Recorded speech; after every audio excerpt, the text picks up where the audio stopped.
for tuning in to this week's episode of Tits and Giggles. So this week is going to be a little bit different. I wanted to celebrate Hispanic Heritage Month because I feel that Hispanic Heritage Month doesn't really get the shine that it deserves. And I wanted to interview some beautiful Hispanic ladies and just get their perspective and talk about culture and talk about boobs. So why don't we meet my guest this week? Hi, thank you so much for coming on my show, Tits and Giggles. I want to say thank you so much for having me. I'm very excited to be here. So my name is Frances Jimenez. I am a born and raised New Yorker. I've lived here my entire life. Both of my parents immigrated from the Dominican Republic. And so here I am. You know, I've been working in advertising and having a blast. My name's Diane. I am a 34-year-old nurse. I am Puerto Rican through and through, born on the island. My dad was military, so it's the only reason we actually left the island. All right, so my name is Doris. I work in the child care industry, so we have a daycare center. So I'm Mexican-American. My parents are from Mexico, and I was born here. But I was raised in Mexico when I was little. Okay. So when I was born, my dad hadn't finished college, so we went back. And as soon as he was done, we came over here. So I was raised over there until I was about 5. And Spanish was my first language, so I learned English in school. All right. So I wanted to do an episode just showcasing and, celebrating Hispanic Heritage Month. So what are some things that you do to celebrate the month? To be honest, it's not something that I celebrate just in a specific month. I'm always talking about my heritage, my background, and I always seem to shock people when they hear me speaking Spanish for the first time, because they look at me and they're like, wait a minute, I thought you were mixed with black. You're not black? And I'm like, I mean, there's black in my origins, of course. Right. They're all in there. But I mean, we celebrate every day. Yeah, so I feel like every year it's a little different. It really depends on kind of like the mood that I'm in. I definitely try to be more aware during Hispanic Heritage Month just about like the culture, what's been going on. Like voting rights is a really big topic this year in general. So I also try to consume a lot of literature. So I really have been reading books by like Julia Alvarez, who's a Dominican author, and Gabriel Garcia Marquez, who's a Colombian author. So really just trying to delve in and dive deeper into the culture so I can gain a better understanding. I like to shop at Latina or Latino-owned businesses. So I do highlight those. I do tell my friends, hey, make sure you go support, you know what I mean, Latino-owned businesses, because at this time especially, we're hurting. Everyone's hurting. Right. So make sure you just, you know what I mean, go get a little something, or even just go to a taco stand, go support your local, you know what I mean, vendors, because they're hurting too. So my show's all about boobs, so I have some boob questions. Do you mind me asking you what size bra you wear? Girl, this is so sad. I am a 34A. Okay, all right. There's nothing wrong with that, because my show is to embrace all size boobs. Even though I got huge boobs, it's for every woman. I wear a 36 double D. Oh wow. Okay. Yeah, you are curvy, girl. So I've actually gotten away from wearing bras. Oh, but when natural. All right. Just let them hang. All right. But when I do wear a bra, I am a 34C or a 32 double D. Like, I know you have kids. Like, do you have one child or you have multiple children? I have 2. So, 2 of my own. So did your boob size change when you had kids? Like versus before, and it's totally different now, or is it back to normal now? 100% changed with my kids. Before kids, I had nothing. I was like a washboard. And then after my first one, I was like a full A, almost a B. And then my son was just like kapowie. I went to full C's. Oh, wow. So growing up, did you have any type of insecurities with your boob size or just with your boobs in general? Of course. So growing up, obviously I've been a little smaller chested. And so just growing up, I would see all of these women on TV, especially like I'm not sure if you've ever watched the telenovela, but like those are like the soap operas, that are the Spanish soap Hey, operas. girl, And I'm from Texas, girl, so you know. they have all of these like voluptuous bodies, and you kind of feel like that's like the ideal body where like they're really big breasted, and I've always been more, heavier on the butt. My butt is a little cute, but I've just always been flatter chested, so I definitely would grow up thinking like, oh, what's wrong with me, like when are my boobs gonna grow, and like when are they gonna get bigger? And I feel like at this point this is just where they're gonna stay, so I kind of had to embrace that. I started having boobs when I was like 11. So Wow, that's a young age, 11? yes, ma'am. Yes. It was hard. It was just me and my best friend who at that age got our periods young.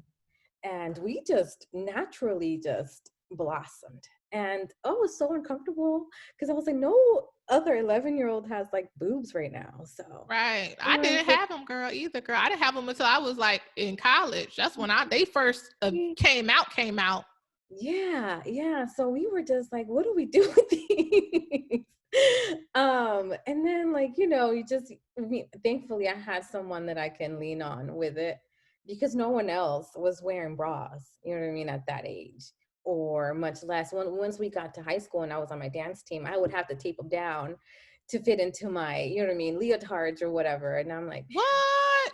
yes. As a child, you had to tape down your boobs? Well, when I was in high school. When I was okay. a child, no. I would just, wear like little bras or whatever. But we had to shop in like the women's section early on. Oh, wow. And I think that was the hardest for sure, because you're not really a woman yet, but yet you kind of have to grow up a little bit faster and just own that part of you. I mean, growing up as a kid, I was like the late bloomer. So I was the tomboy. I was the flat-chested kid. And I was just like, I don't feel like a girl at all. And then now as an adult and after having my kid, my boobs are saggy, they're sad, one hangs lower than the other one. So I notice these things. Nobody else in the world notices that my boobs are not even. Your boobs aren't even? Nope. Oh, wow. So the kids made your boobs like one go hang lower than the other? Yep.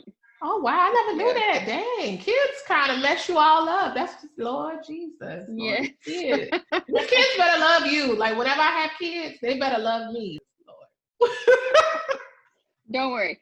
All this, I'm getting my mommy makeover in March. So, wait, yo, girls. What do you mean you getting your mommy makeover?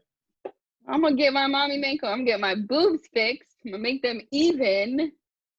So do you feel that the Hispanic culture embraces curves? Because I know my culture, the Black American culture, they really embrace like being curvy, being thick, loving your body. Do you feel like your culture embraces curves and boobs?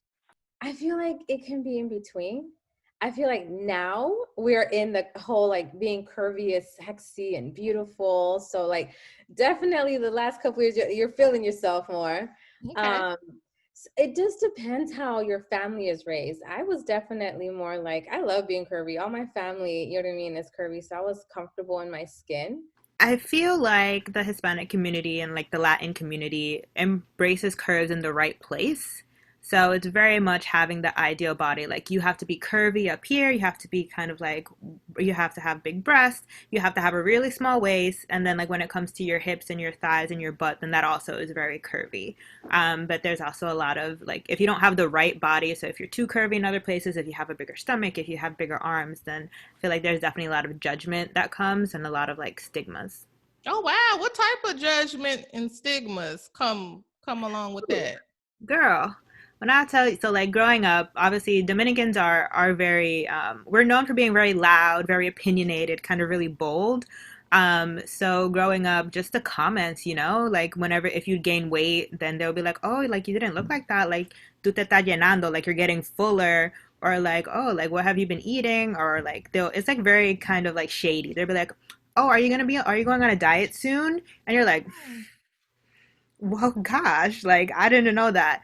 But then like obviously if you're like thinner, then they're like, oh, like you're too thin, you need to eat more, like when are you gonna get like your curves on? And I'm just like, well, so there's really no winning, but it's definitely very shady. It's not a lot of like, oh, you're fat. It's like, oh, interesting, or like you're gonna eat that, or like have you eaten a lot of cake lately? And you're just like, wow.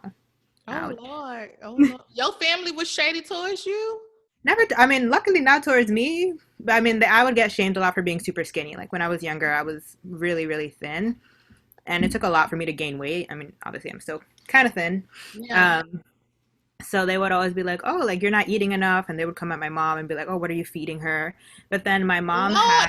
they was acting like your mama wasn't feeding you. Lord Mhm. Jesus. They was about to call CPS on y'all. Oh Lord Jesus, girl. Talking about neglect. Also, when I watch a lot of things that go viral, I have seen a lot of Hispanic women with curves, like from the TV shows, from just being reporters, news reporters, weather channel reporters, and they have curves and they go viral. Do you feel that society stereotypes Hispanic women in terms of making them appear as over sexualized compared to other women? Or do you just feel like women in general are over sexualized?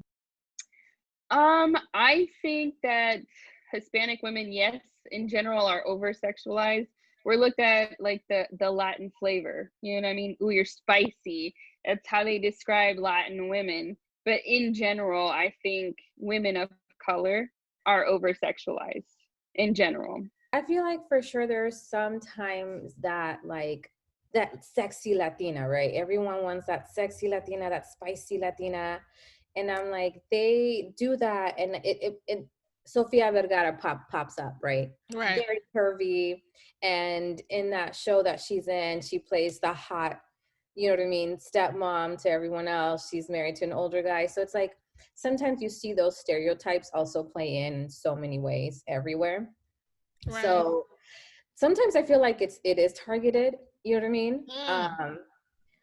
And you don't see sometimes any other roles sometimes other than that. Feel like all women in general are like over sexualized, but when you start talking and thinking about like minorities, you see how they all kind of have this sort of stigma around them, right? That you don't really get around white women. So we have the black women who are seen as like promiscuous, like that is kind of like their persona that is assigned to them.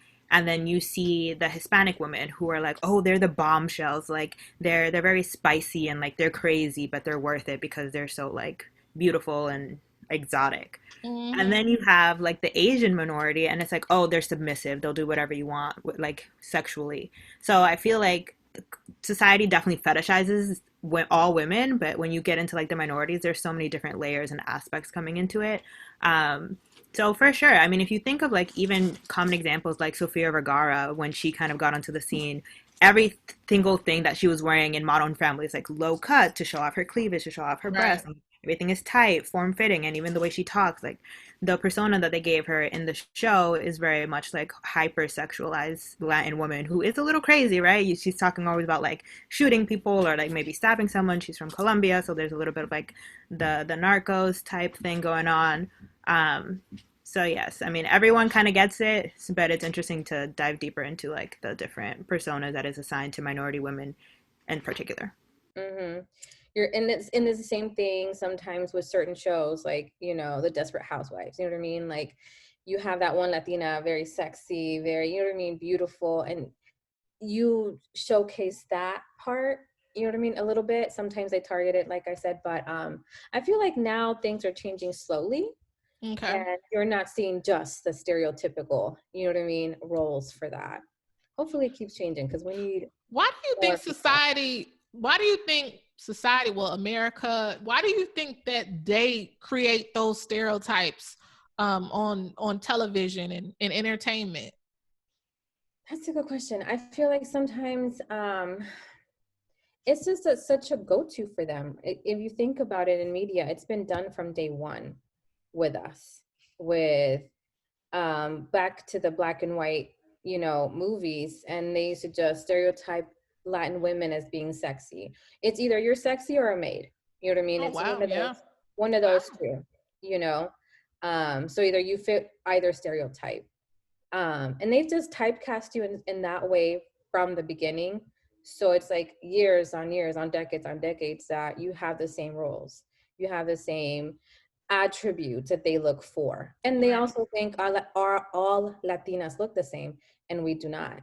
Not in our generation will it change drastically, but I'm hopeful for the future that it would change, especially for my kids. You know what I mean? Our kids, their kids. I want them to be able to look at a TV show and be like, yeah, I could see me being that person, and not feeling like, oh, she's half naked. That's all you ever see is a half naked Hispanic woman, a half naked Black woman of color. It's just how they portray us. No, I hope that as women, especially Latin women, Hispanic women in general, like become more educated and become and like start getting into positions of power, then that will kind of help shift the dynamic. I know with like Kamala Harris being the first nominated woman VP, like maybe seeing women that are doing other things like politically, business wise, like in nonprofit space, kind of seeing them grow into that power will kind of make them see like, oh yes, no, these are not just like physical beings here for my pleasure. They are here also for, they have value to add to society. But honestly, it's taken a really long time for any little bit of change to happen. Right. So even though I'm hopeful and I really wish it happens, it's hard to tell like definitively if society will ever change their feelings and attitudes towards the hypersexualization of women. I don't know what happened. Go ahead. Well, your camera's to your boobs, girl. It's not to you. Perfect.